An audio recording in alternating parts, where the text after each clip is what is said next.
Chapter 1. A Letter for Adam. One day, a postman came to my village. The postman brought me a letter from my son, Saul. "Is your name Adam?" the postman asked. "Yes," I said. "I've got a letter for you." The postman read the envelope. "Adam of the village of Minta." "A letter for me? Who is it from?" I asked. The postman looked at the envelope again. "From Saul," he said. He gave me the letter and walked away.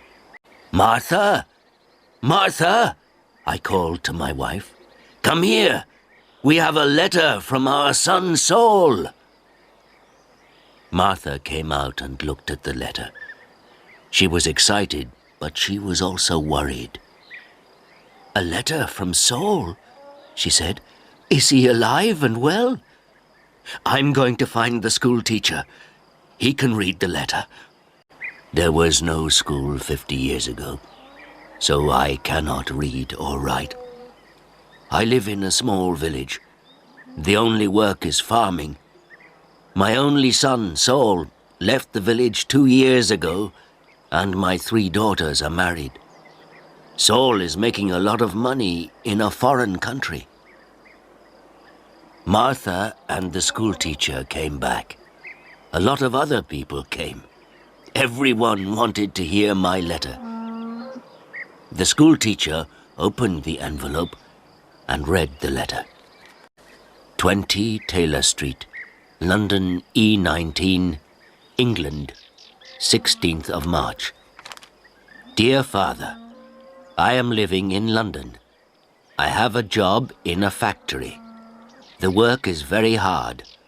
I often work at night, but the pay is good. I am well, and I live with people from my country. I am sending you £100 in this letter. This is for you and my mother. Love to you and mother, Saul. £100, I said to the schoolteacher. "You're wrong. It's a mistake." "No," the schoolteacher said. "I'm not wrong. It's not a mistake. Here is the money." And he gave me a piece of paper. "What is this?" I asked. "A money order," the schoolteacher said. "Go to Darpur. Take this money order to the post office in Darpur. The money order is worth £100.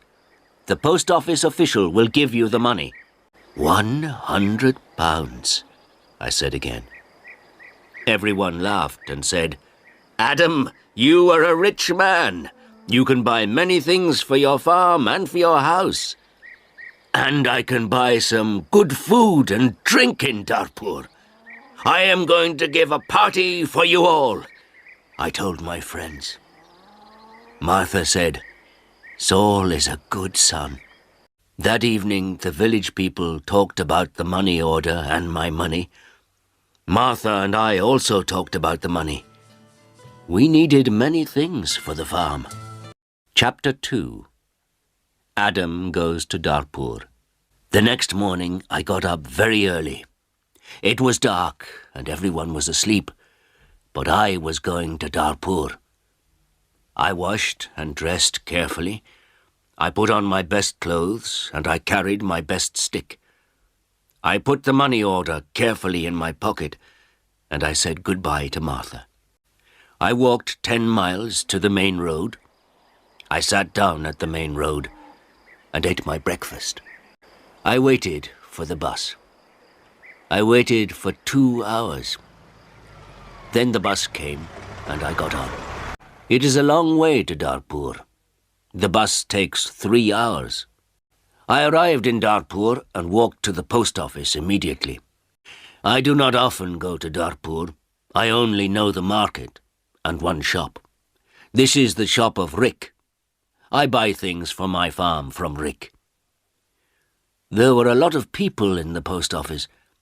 I asked about money orders. A man showed me the queue.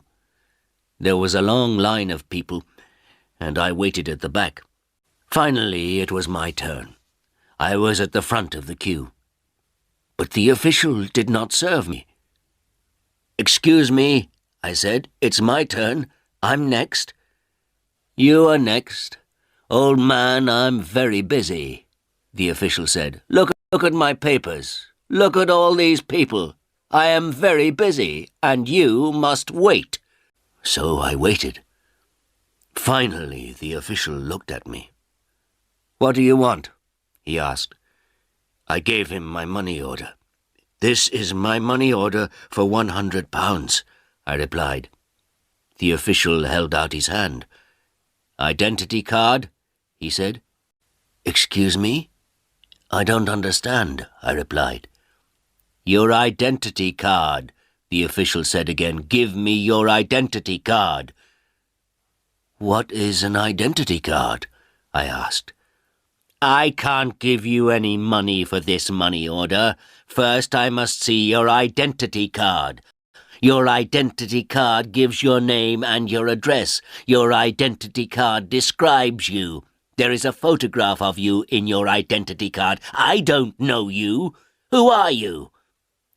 The official was a little angry, but I was also angry. "Who am I?" I said. "Everyone knows me. I am Adam of the village of Minter. I haven't got an identity card, and I don't need an identity card." "Old man, I'm very busy and you're very stupid," the official said. "Who are you? Where is Minter?" "Give me my money. Give me my £100, I said. The official looked angry and said, "Show me your identity card. I don't know you." The official gave back my money order, and he turned away. "Where can I buy an identity card?" I asked the official. He did not speak to me. He did not answer. "Go to the Ministry of the Interior," a man said. He was standing in the queue, and he told me the way. Chapter 3. An Identity Card. I walked to the Ministry of the Interior. I waited in another queue. I spoke to another official. I asked for an identity card. "Fill in this application form," the official said, "and bring the form and 3 photographs of yourself and £2. Come back tomorrow." "Tomorrow?" I said. "Can I have an identity card today, please? I live in Minter. I live 5 hours' journey from Dartpoor. I'm an old man." "Yes, come back tomorrow." And the official turned away. I walked away from the Ministry of the Interior. I walked to the market. At the market, I looked at everyone. I was looking for a man from my village, but I could not find a villager. So then I walked to the shop of Rick. I spoke to Rick. "I want an identity card," I told him, "but I need 3 photographs of myself." "I see you need some photographs." And he showed me the way to a photographer. I found the house. The photographer was asleep, but he came to me quickly. The man's clothes were dirty and he looked tired. "I need an identity card," I said. "I want 3 photographs of myself." "Yes, you want 3 photographs of yourself," the photographer replied, "and I take very good photographs. Come and see my camera." We walked into his room. In the middle of the room was a large camera. "This is the best camera in Dartpoor. This camera is very, very good," the photographer said proudly. "I've never seen a camera," I said. "I don't know about cameras. Hurry up and take a photograph of me." "Please do not hurry me, old man," the photographer said. "I am an artist." And he gave me a mirror and a comb. "I don't want a mirror. I don't want a comb. Please take my photograph. I'm going to Minter this afternoon, and I'm in a hurry," I said. "Yes," he said, "but first the price. This is the best camera in Dartpoor, and I'm the best photographer. 3 photographs will cost you £2.50. £2.50? And I laughed. £2.50, and pay me now, please, the photographer answered. I did not know the price of photographs. What could I do? Then the photographer said, "You're an old man. For you, the price is £2. So I gave him the money, and he took the photographs. Come back tomorrow morning, he said. I want my 3 photographs now, immediately, I said. Don't be stupid, the photographer said. Photographs take 24 hours. Come back tomorrow. What could I do? So I said, yes, tomorrow morning. Good, said the photographer. Now go, I have a lot of work. I'm very busy. I went back to the bus station. I sat on the bus for 3 hours.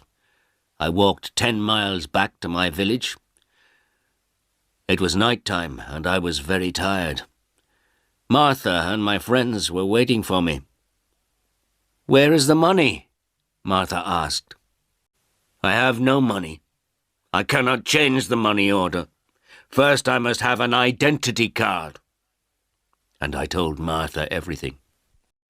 Tomorrow I am going to Dartpur again, I said. Then I did not talk again. I was very tired, and it was late at night. I lay on my bed, and I slept. Chapter 4.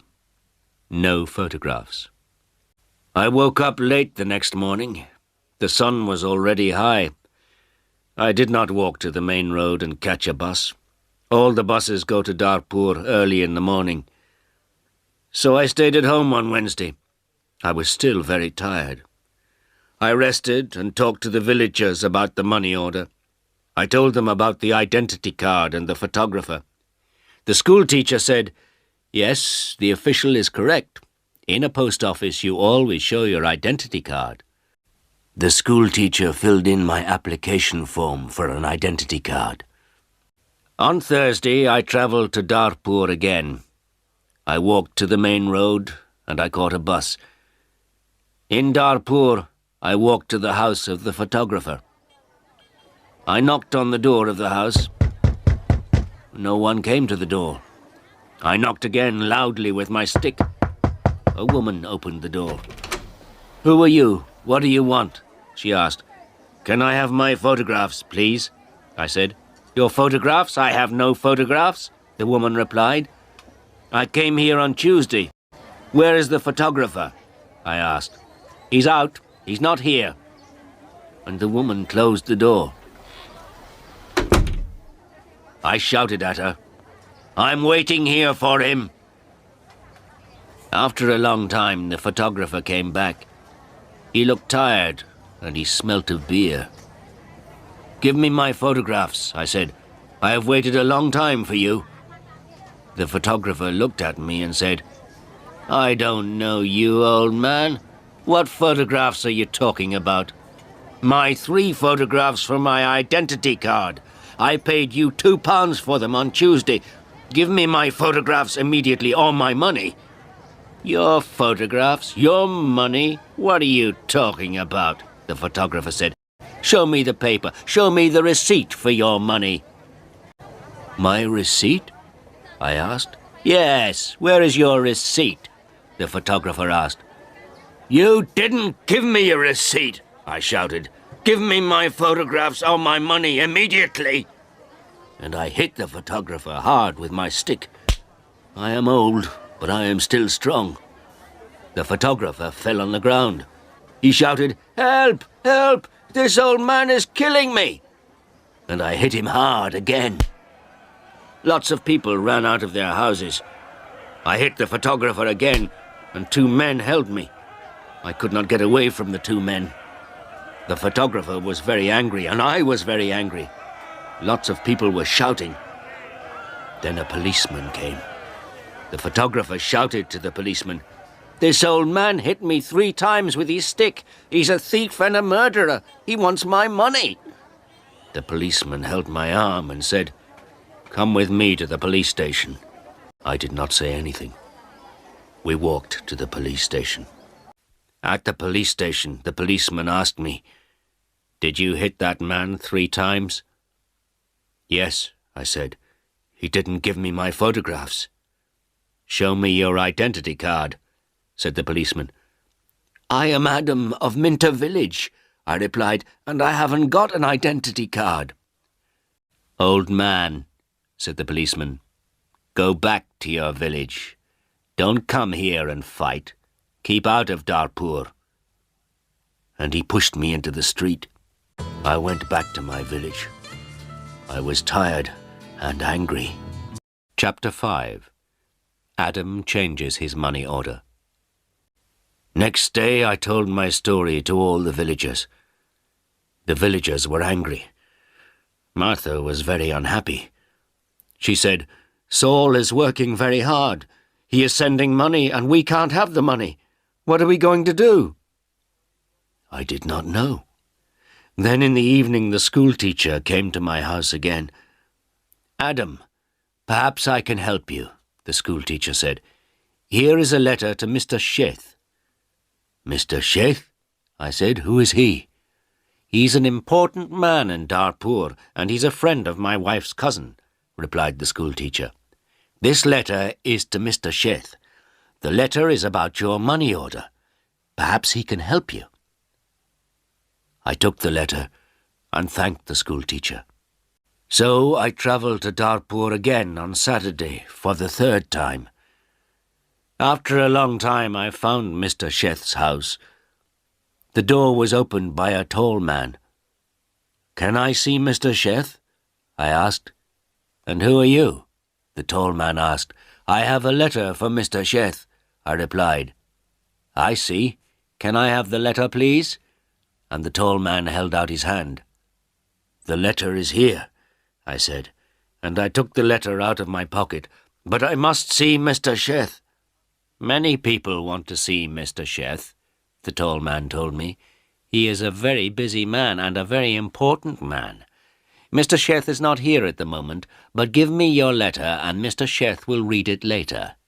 I gave the tall man the letter. Then I waited. Later, a large black car came, and a man went into the house. A long time later, the tall man opened the door again. "Come in now, please, and follow me," he said. I followed the tall man. We went into a large room with fine carpets and big chairs. Another man was in the room. He was drinking. "This is Mr. Sheth," said the tall man. "I am Adam of Minter Village," I replied. "Yes, I know," said Mr. Sheth. "Thank you for the letter. I hope I can help you. I like to help people. Please, sit down." Mr. Sheth smiled. His clothes were new and smart. "Thank you," I said. "Can I see the money order, please?" Mr. Sheth asked. I took the money order out of my pocket. By now, the money order was dirty and looked very old. I gave it to Mr. Sheth. "This money order is for £100, I said. "My son sent it from a foreign country." He folded the money order and looked at it. "You can't change this money order," he said. "This money order is not worth £100. This money order is worth nothing." "Worth nothing? Worthless?" I asked. Then Mr. Sheth looked at the money order again. "Yes, worthless. Your son does not understand about money orders. This money order is not correct for our country," Mr. Sheth said. Then he looked at the money order again and said, "And this money order is also old. It is out of date." I said nothing. Mr. Sheth gave me the money order back. Then Mr. Sheth smiled and said, "I am very sorry. You are an old man. You came a long way from your village, What can I give you to eat and drink?" I was not hungry, but Mr. Sheth went out of the room. Then he brought me some coffee and some cakes. I drank my coffee. "Old man," said Mr. Sheth, "I like to help people. I am a rich man. Give me your money order." I gave my money order to Mr. Sheth. "Yes, this money order is worthless," he said again, "but I am going to help you. I am going to change this money order for you. I am going to give you some money." Mr. Sheth went out of the room. I felt very happy again. After a few minutes, the tall man came into the room. He gave me an envelope. "This is from Mr. Sheth. You can go now," the tall man said. I went out of the house. I walked along the road to the bus station. I opened the envelope and I took out my money. I counted the money. It was £10. I thought about my only son, Saul. My son, Saul, had sent me a money order for £100. Mr. Sheth had given me £10. I felt old, and I felt poor again.